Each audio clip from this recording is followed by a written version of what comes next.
All right. 2 p.m. Well, 2:03 p.m. Here it is, Bible study. Thursday. Waiting for a few people. Got to wait for a few people to come on. Probably some people are like, you're late. I'm not late. The wizard arrives exactly when he intends to. So, yeah. Hi, Beth Wilt. The Lord be with you. Mike McKim, Norman Davis, Kathy Ward, Gene Small, Terry Lynn, Carol, Howdy William, Cindy. Miss Cindy in the house. Hi, Cheryl. The Lord be with you. Look at all the folks coming on. Happy Thursday to you too, Carol. Maggie Newton. You know, Maggie, it's shocking that I haven't been late more often. Linda Kimmel in the house. Good. Considering that I spend my life basically late. Hi, Steve. It's a shocker to me that I've only been Sarah Rose. Good to see you, Sarah.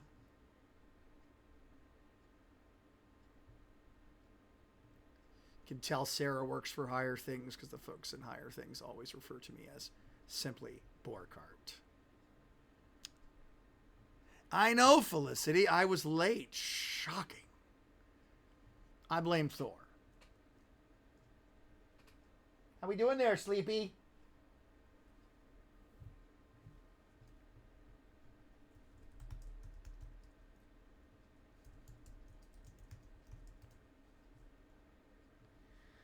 All right. We are going to get rolling today. Remember, this is a discussion. It's not a monologue.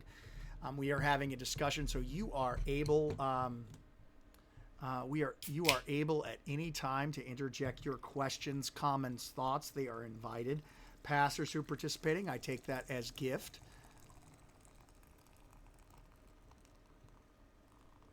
This baby holds 16 ounces. So of course it can hold all of a Diet Mountain Dew. Pastor Rake in the house. Good to see you, my friend. Okay. And we are going to have a blast today. I cannot tell you how much fun we're going to have today. To do that, we're going to need to get to the parables. Matthew 25. These parables are usually at the end of the church year.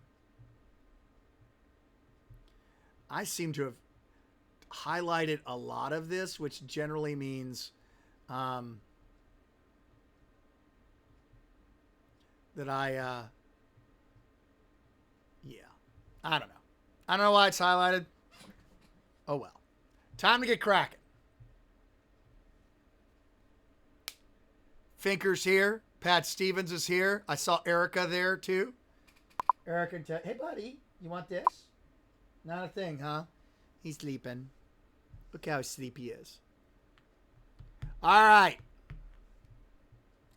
The kingdom of heaven, Matthew 25:1. The kingdom of heaven is like 10 virgins. Decaparthenois, who took their lambs and went out to meet the bridegroom. So this parable is about how the kingdom is, how the kingdom of God is. Hi, Deborah. Good to see you. Thanks for... Oh, wow. Our Savior in Milton. Milton, Washington? Wow. Hey, Deborah, who's your pastor? Just curious. All right. The kingdom of heaven is like 10 virgins who took their lamps and went out to meet the bridegroom. This is the traditional gospel lesson for the last Sunday in the church year. Okay. 5 of them were wise. Interesting word for wise. They were prudent. They were prudent. And 5 were morai. They were morons. Which should sort of, seeing that the Lord said that calling someone such a word will bring down hell on yourself in Matthew 6. Hi, Ben. The Lord be with you.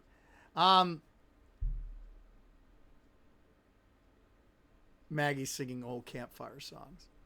I want you to sort of take this in for a second.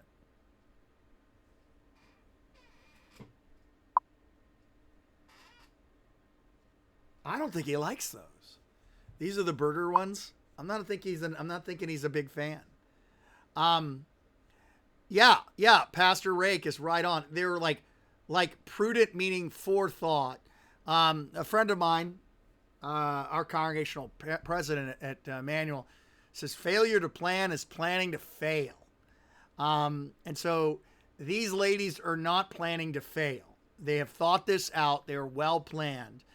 They're using from forethought. I was gonna take that word apart, Tim, but I did not trust. I didn't trust myself on that one. I didn't want to get it wrong and get a 4-page single-space letter. All right. Yeah, these treats are swap. Here, buddy. I don't like them. Yeah, he doesn't like them. Hi, Abigail. I hope the whole clan's there. Right, Maggie. These are great expressions. Your lack of planning does not constitute an emergency for me. These are all... That line, Maggie, is later on. Okay? 5 were prudent. 5 were morons. His word, not mine. For when the morons taking their lambs,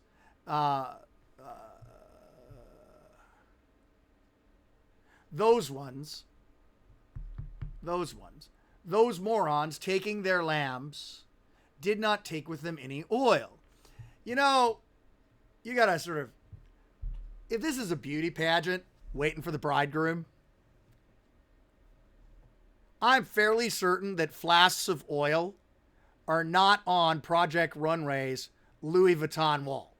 You know what I mean? Like, you could go over and accessorize on the Louis Vuitton wall, and I'm positive that on there is not flasks of oil. All right? Does this flask of oil make my butt look too big? Yes, because it's a flask of oil. That doesn't really accessorize. It's not very cheap.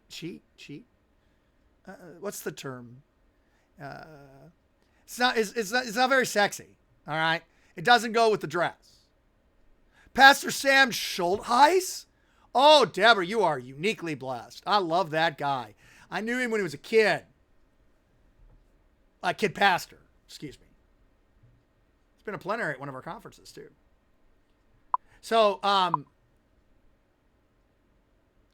the Louis Vuitton wall is not. Thanks, guys. Thanks, William, for helping me out there. And Pat, very cheek. Anyway, but flask of oil does not radiate, choose me, pick me. As the bridegroom was delayed. Oh, no, that's a terrible translation.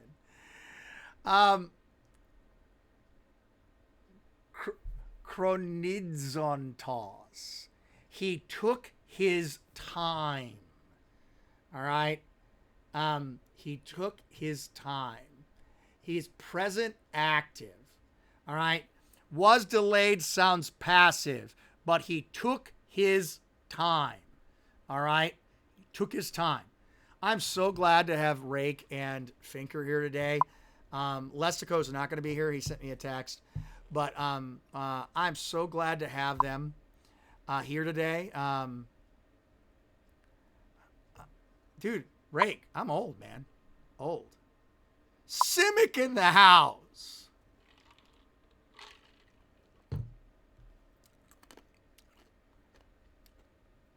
He took his time. It's an active. It's not a passive. It's right here. He stayed. He lingered. Failed to come. Stayed away for a long time. The very last meaning is a passive used to try to rescue Jesus from being Jesus. He took his time. He was not in a hurry. Wizards are never late. I'm not late. Your Lord Jesus is not late. So he took his time. The bridegroom took his time. All became drowsy and all slept. Pasai. So I like Pastor Finker's thing is Pastor Finker's thing here is that they all on the outside look holy and pure, indistinguishable. The wise virgins and the foolish virgins, they all fall asleep. They all fall asleep. Okay? They all die.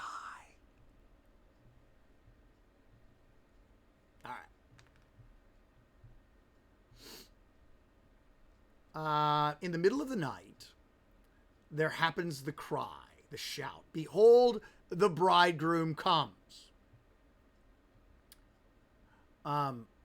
Go out to meet him. Here's a fun fact. Did you know that in the ancient world, weddings were planned by men? Nothing can go wrong with that. Maggie, we'll get to that, whether it's death or not. I just gave you a hint that I think it is. Hi, Christopher. Christopher's name means Christ bearer. I want you to sort of see this, though. So you got a bridegroom, Jesus, virgins, 10 of them, 5 prudent, and 5 morons. And the morons don't have enough oil. Okay? They take no oil with themselves. So the bridegroom tarries. He takes his time.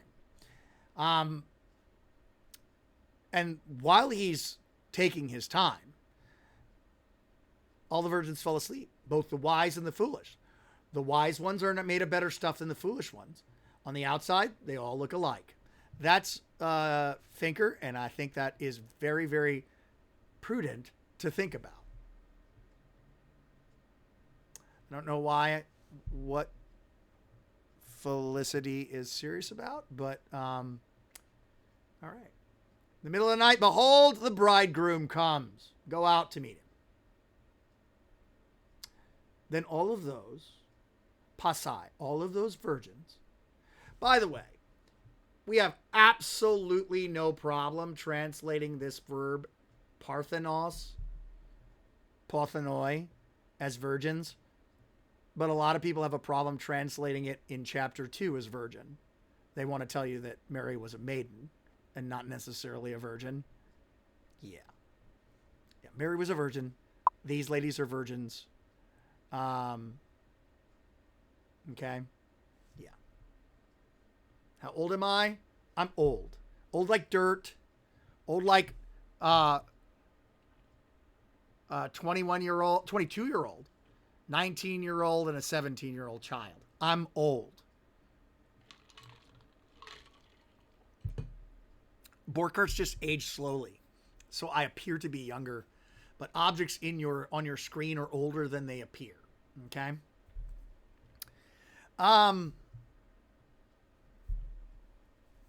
So all the virgins got up and they trimmed their lamps. And so I think you should picture lamps like, not like, not like, you should picture them like they have fire, they're like an old school lamp.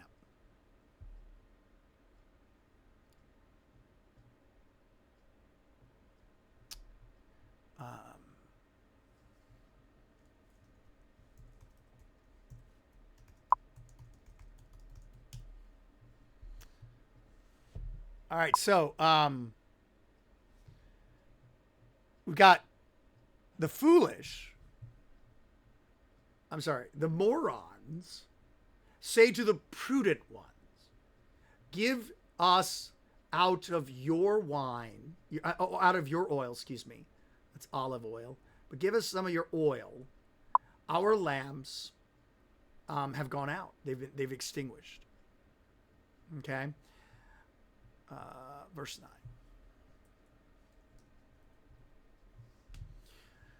But the prudent answer, saying, we do not have sufficient for us and for you. Go, rather, instead, to those selling and buy some for yourselves.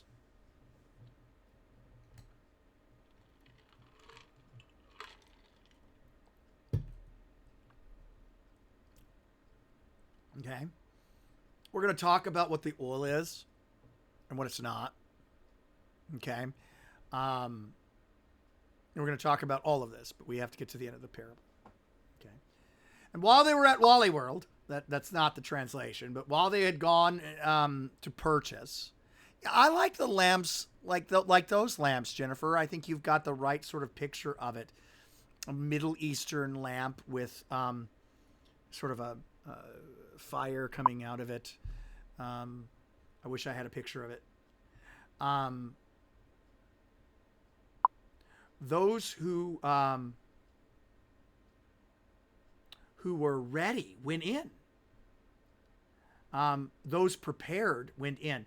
Now remember, previous chapter, he told you to be watchful, because if you knew when the thief was coming, you wouldn't be robbed. And so here, the parable says the prudent ones, they were watchful. Why are you planting that, Finker? Why are you singing? That's not going to help. I'm going to end up, yeah.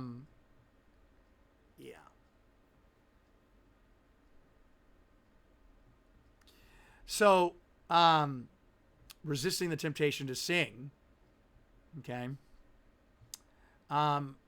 Remember earlier, previously in the chapter before, Jesus said over and over again, be watchful, be watchful, be watchful. Be watchful. You do not know the day, the time. If the thief, if the owner of the house knew when the thief was coming, he would have been prepared. Okay? So be prepared. Be prepared. Be watchful.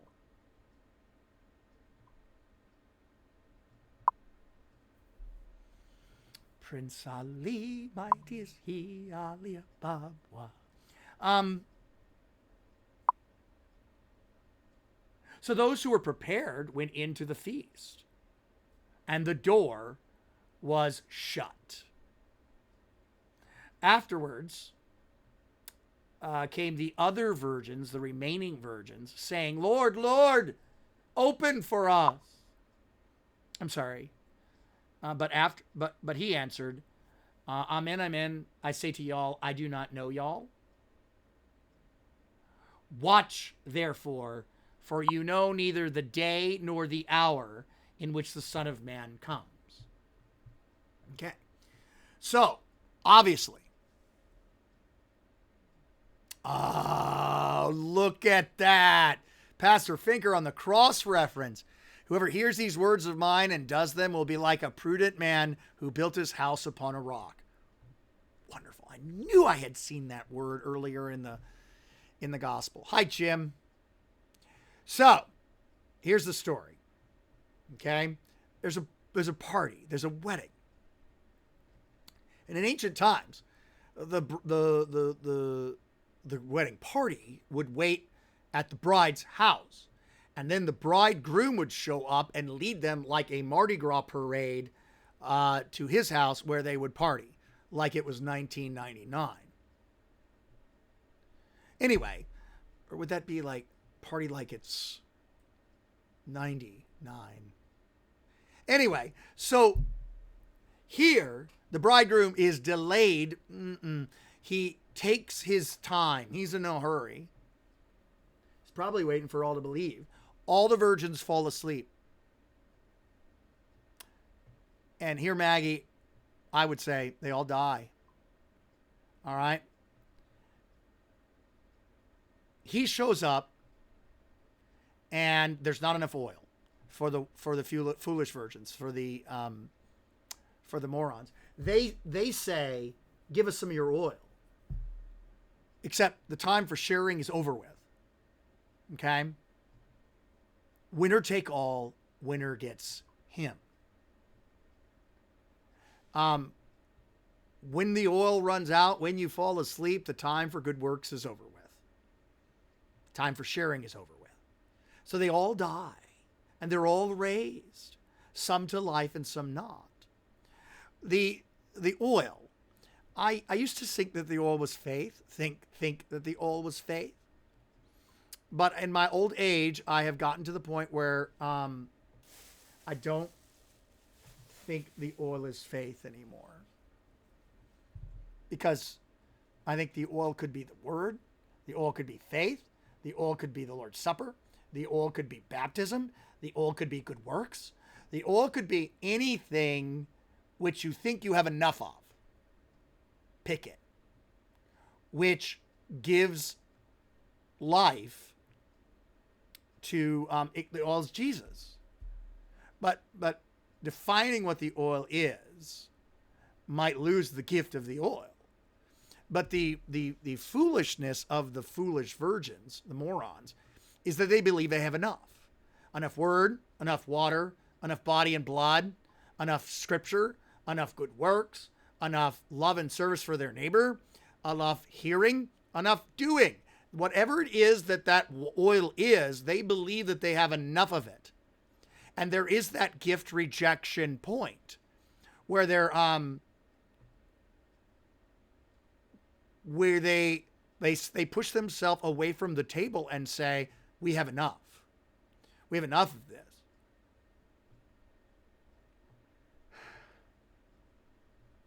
Pastor Rake, I'm not doing it.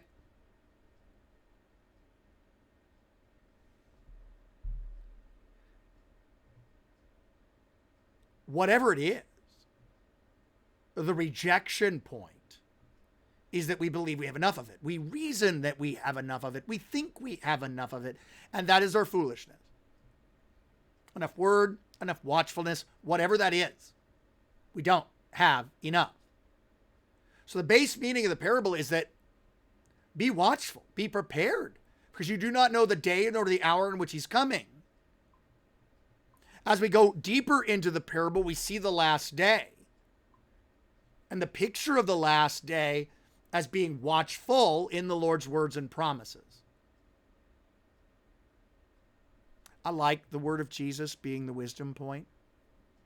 What made them wise was they didn't believe they had enough of whatever it was that was the oil. And I'm not skating on the meaning of oil. I'm trying to get you to include a lot more than just simply faith or works or means of grace or the like. I'm trying to get you miso soup.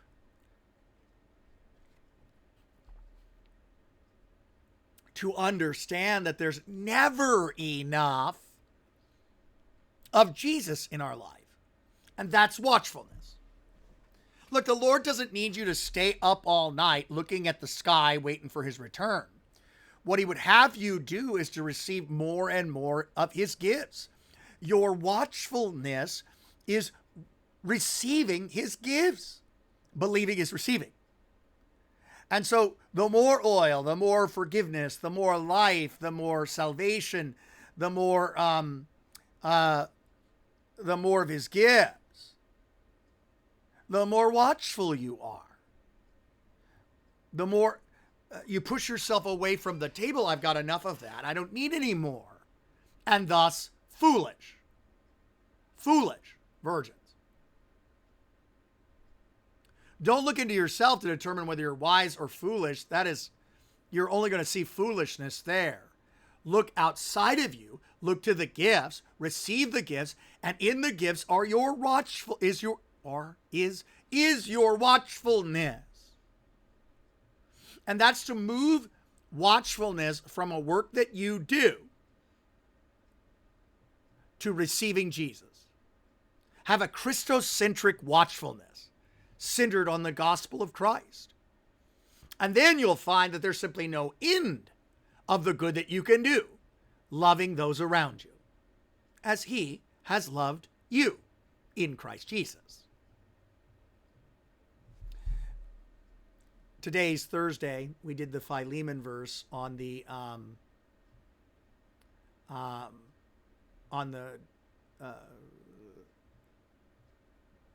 video short, and Paul prays for Philemon, having heard of his faith in Jesus and his love for all the saints. He prays that his recognition would abound in all the good in us in Christ Jesus.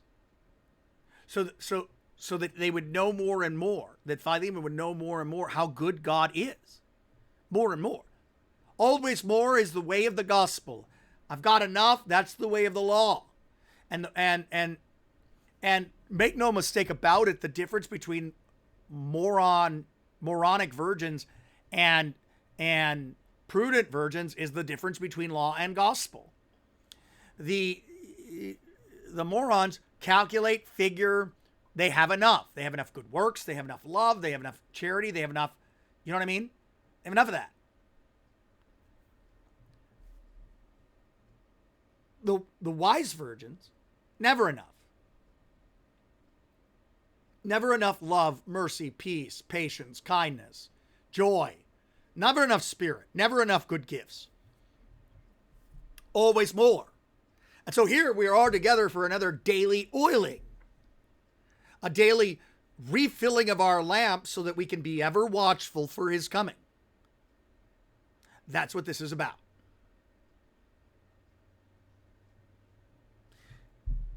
Jesus, the bridegroom, the church, the maidens, his return imminent. Next parable. Now, again, the next parable directly follows the last parable, which means we need to look at this parable in terms of the same way we looked at the last parable.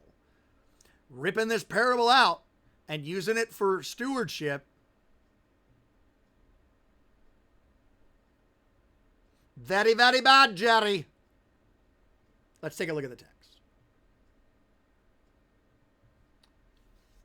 For it will be like a man who goes on a journey, who he calls his own servants and gives to them, hands over to them his property. Okay? And he gave 5 talents to one, 2 talents to another, and 1 talent to another. Each according to his own dunamis, power or capability. Okay?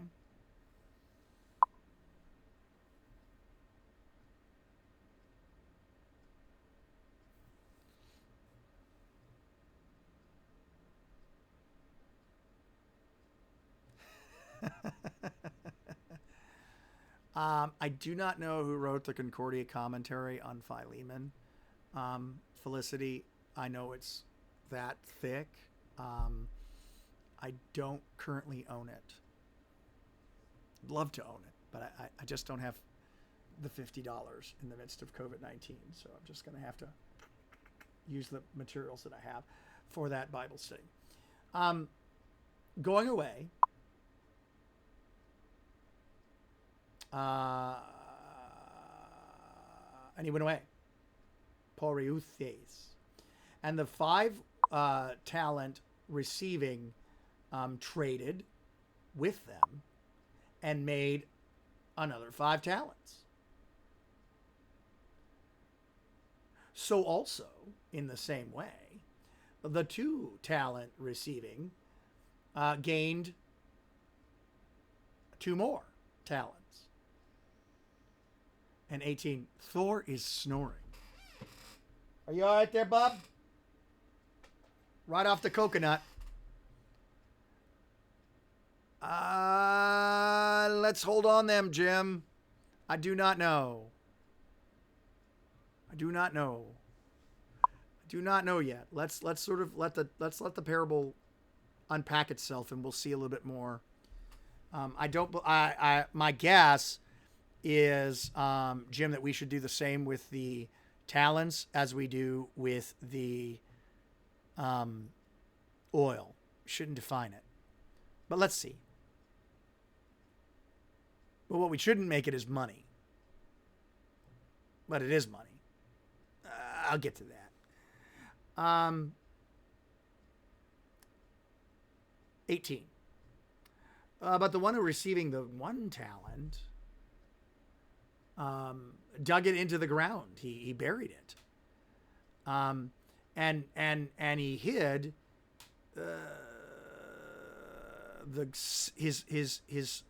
his Lord's silver. He hid his Lord's money. And so, after a long time, the Lord came back, the Lord of the servants. And he, verse 19, he settled with them the matter, the logon, the word. Okay? And the 5 came out, bringing 5 more talents, saying, Lord, the 5 talents you delivered to me, you gave to me 5 talents. Here, I have made you 5 more. I've gained you 5 more. And the Lord said to him, "Ew," which is like, well done. Excellent. It's like Bill and Ted. Never mind. Excellent. Well done. Gagatha Piste, faithful and good servant. You were faithful with a little. I will give to you, I will put you in charge with much. Go to the joy of your master or your Lord. Go and enter into the joy of your master. Hey, Rob, I don't know what's going on there, but I imagine I would smack my head too. Okay. 22. The one, having been given 2 talents, came up to him and said, Lord, your 2 talents you gave me here, but I gained for you 2 more. And the master said to him, Eheu, well done, good and faithful servant. For you were faithful with a little, I will put you in charge of a lot. Go to the Karen, the joy of your Lord. 24.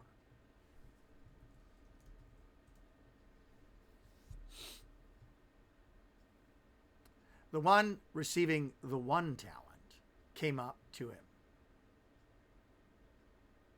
Lord, I know you are a harsh man. You reap where you did not sow, and you gather where you did not scatter. You know what? I think that Maggie Alskazeitlich is a great translation for that too. Oh, great job.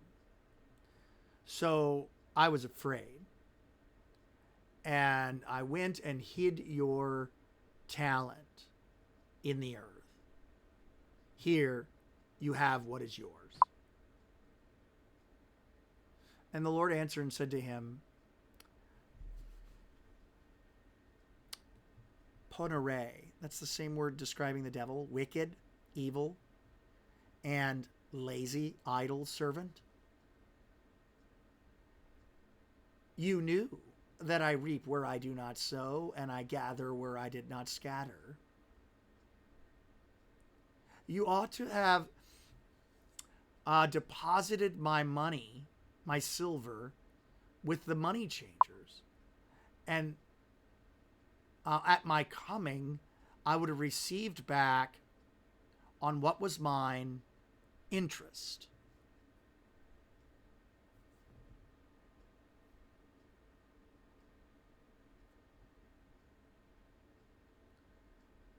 So, take the talent from him and give it to the guy with 10 talents. For to everyone who has, more will be given, to an abundance. But the one who does not have, even what he has will be taken away. And he cast that worthless servant out into the darkness, into the outer darkness, in the place where there is weeping and gnashing of teeth. All right. Before we get to the meaning of this parable, I want to invite you to go to store.higherthings.org to get this beautiful, classy, as soft as a Thrivent shirt. See it? It's right there. It's right there. Even Thor woke up for it. Store.higherthings.org. Hey there, buddy. What's going on? Yeah, I don't like those. Yeah, he's like this. Those treats are schwap. I don't like them. All right. So let's talk about the talents. Last day parable. Therefore, not to be used for stewardship purposes. Okay? Last day parable. Not to be used for stewardship purposes. Also, there is no relation between the word talent in Greek and the word talent in English. Nope. That is a happy inconsistency, but no linguistic connection. So when somebody takes talent and turns it into talent in English, earlier we had the unforgiving servant who owed 10,000 talents. Talent is a weight. Okay? It's a weight because in the ancient world, you counted money by weighing it. It was so much silver. Okay? And by weighing it, you also kept people from doing the thing that they did in the Great Depression, which was shaving silver off of coins.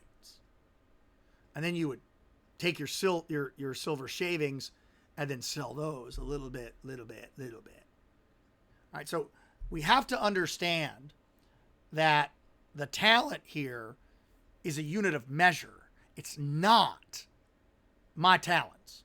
My talent for singing, strangers in the night. No. It's not my talent, not your talent. It's a weight measure. Okay? I wonder if the English pound has the same sort of connection.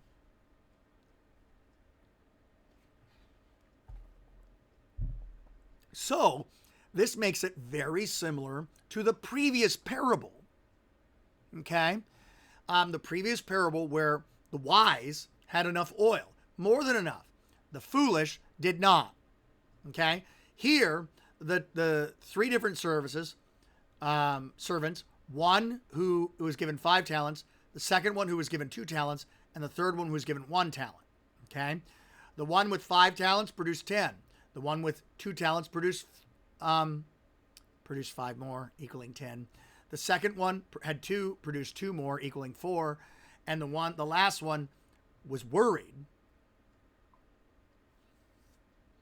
Well, Bobby Joe, it is a currency, but you have to understand that the currency in the ancient world is weighed.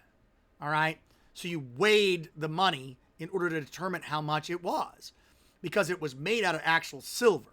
Our money is made out of paper and plastic. So, I mean,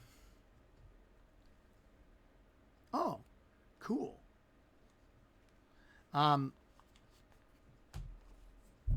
This is a dollar bill. That's a currency. It's not backed anymore by silver. It used to be pre-Nixon. But I don't care whether you think of the talent as a unit of currency or you think of a talent as a weight. Either way, it's not, Bobby Joe, your talent for bringing joy to people around you. That's just, all right. So, like the previous parable, which is what we have, and the future parable, this is about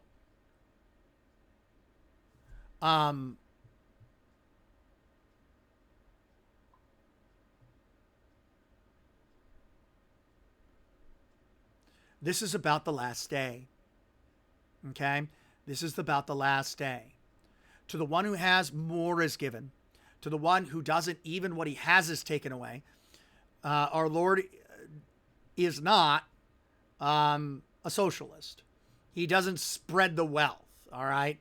Instead, what he does is he gives. To those who would have more, he gives more. To those who would have more, he gives more. Even more. And so the gospel is, as Pastor Finker would point out, always more. Always more. 2, 4, 5, 10. Notice the last servant, the wicked or deceiver and slothful servant is he believes God to be a certain way. Harsh.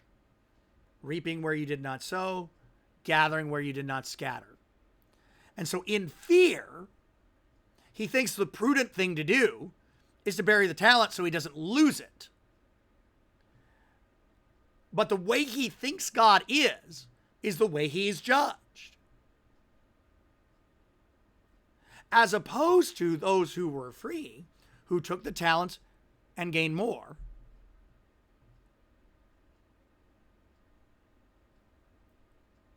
Who believed the Lord to be merciful and kind. And freely they took the talents that were given to them and they did more with them. I think that the talents is like the oil. We shouldn't define it. Is it good works? Is it faith? Is it the Lord's gifts? Is it baptism? There's always more. Those that are faithful receive more. Those that are unfaithful, who want God to judge them a certain way, even what they have is taken away from them.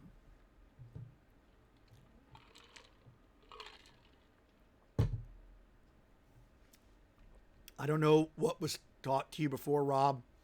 I'm hoping you're free to check me. I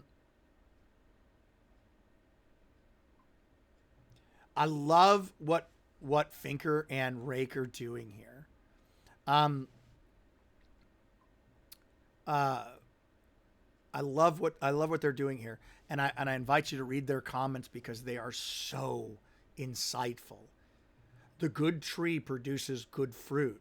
You don't make the tree good so that it'll make fruit. A tree is good and therefore produces good fruit. Hi, Shafan. Good to see you. Love you, Shafan. I miss you. One of my first catechumens. So, what I need you to sort of take from this parable is that the Lord gives gifts, and those gifts have their weight with us, producing more gifts, more fruit. The way of the law is I have enough, or I don't want to lose what I have, and therefore I hide it away. I put it away because you reap where you, and the way of the law ends in a God who judges you by means of the law, by means of works and how much you have.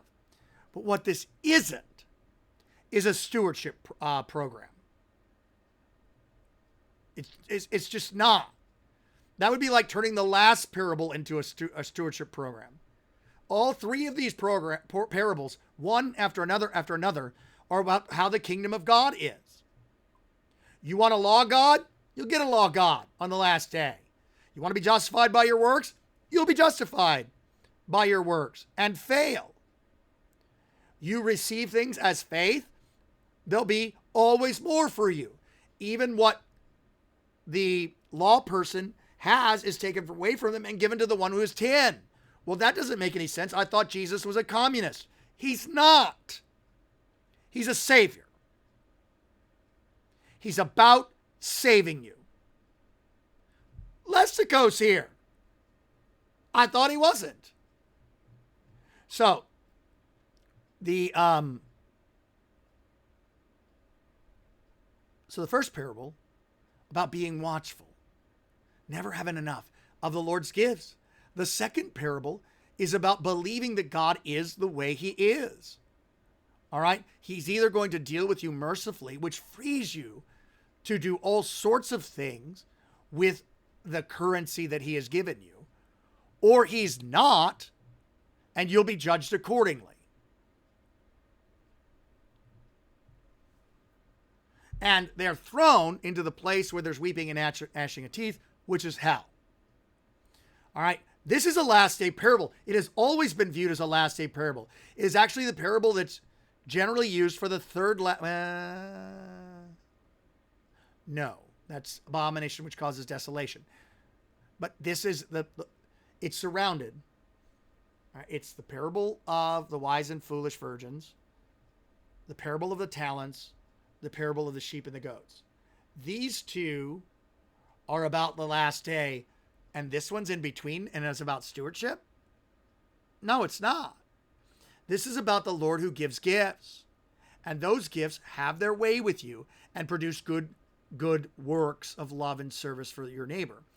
Unless you believe he's a hard God and you act like he's a hard God and you bury the gifts that he gives to you, then you'll be judged by the God that you believe in him to be foolish.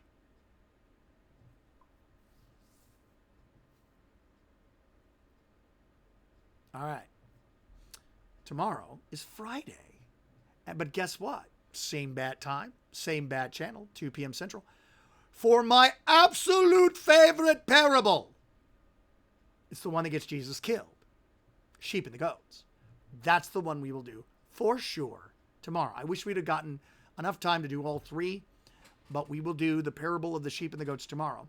Until then, be safe, and I will see you tomorrow at 2 p.m. Central for another day of Bible study. I'm Pastor George Borghardt and the sleeping dog. We'll see you soon.